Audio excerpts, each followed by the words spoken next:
ces articles 179, 180 et 181, lorsque une question orale avec débat est déposée, les bureaux ont 4 jours pour inviter en plénière les mandataires visés. Comme dans les délais de 4 jours, un réquisitoire du PG près la Cour de cassation est arrivé chez nous, les réquisitoires à préséance sur la question orale. C'est comme ça que d'ailleurs maintenant on n'examine plus. Mais ce que nous allons faire comme recommandation, même en plénière, puisque après les rapports de la commission qu'on vient de mettre en place hier, la plénière d'ici le week-end va se réunir pour examiner de cette question de Sévine sur la levée des immunités de M. Moustamba Constant.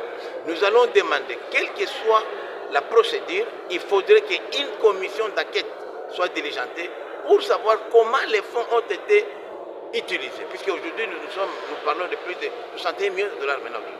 Et je rappelle ici en disant que les 19 900 000 que M. Moutamba avait viré sur les comptes d'Equity et de Robank, ce n'était pas l'argent pour la position de prison, c'était l'argent qu'il donnait à sa copine Ange, qui était même en conflit d'intérêts, elle-même gérante de Vion Constitution, elle-même aussi gérante de l'agence de couronne de Robank. Donc l'argent n'avait rien. Et quand vous regardez les contrats signés par Mutombo et par Constant Moutamba et l'entreprise Vion Constitution, les contrats qui ont été même examinés au niveau de la direction générale des contrôles de passation des marchés, ces contrats-là a un compte de Equity Bank. Là aussi, c'est notre placard. Si vous voyez, il y a beaucoup de millions de dollars sont passés par là. Et là, j'ai dit que ce n'est pas Moutamba seul. Comme si Alinguette était encore aujourd'hui IGF, cette affaire n'allait pas sortir en public. Parce que nous avons constaté qu'il y avait certaines opérations illégales, illicites, qui étaient couvertes par l'IGF sortant. Donc Moutamba n'opérait pas seul, Moutamba a des complices, et c'est pourquoi la représentation nationale a quand même les droits, le peuple congolais doit savoir comment les fonds des victimes de la guerre de 6 jours a été utilisé.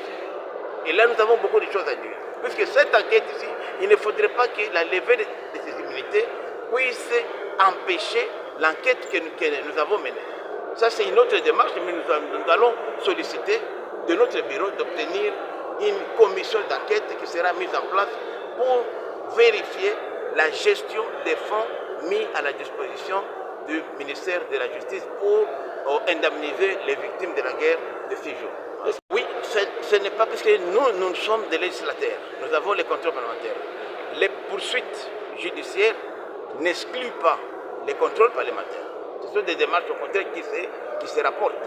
C'est pourquoi aujourd'hui, si le PG a aujourd'hui demandé la levée des immunités, puisque le pouvoir du ministère public, c'est de saisir les infractions. Surtout que c'est une question qui affecte la mer, mais cela n'empêche pas aux députés de faire leur travail qui est le contrôle parlementaire. Puisque la population de Kisangani voudrait savoir où sont partis cet argent-là. Vous savez que c'était 325 millions de dollars. Mais quand on voit jouer à Kisangani, il n'y a rien.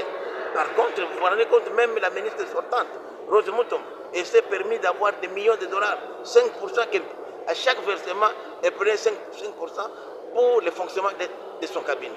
Alors que le cabinet est payé, le cabinet reçoit des fonctionnements du ministère, il y a des magouilles qui sont partis de ça. Il y a toute une chaîne là de mafias depuis la Bulgarie en passant par Londres jusqu'ici. Donc au moment opportun, il y a même des implications sécuritaires. Savez-vous que les avocats conseillent des Zion Construction, de la burundaise, de la toute burundaise et Jean-Ange, c'est M. Roubero, cabinet Roubero, Magna et Moïse Nyarugabo. Il y a beaucoup de choses à dire.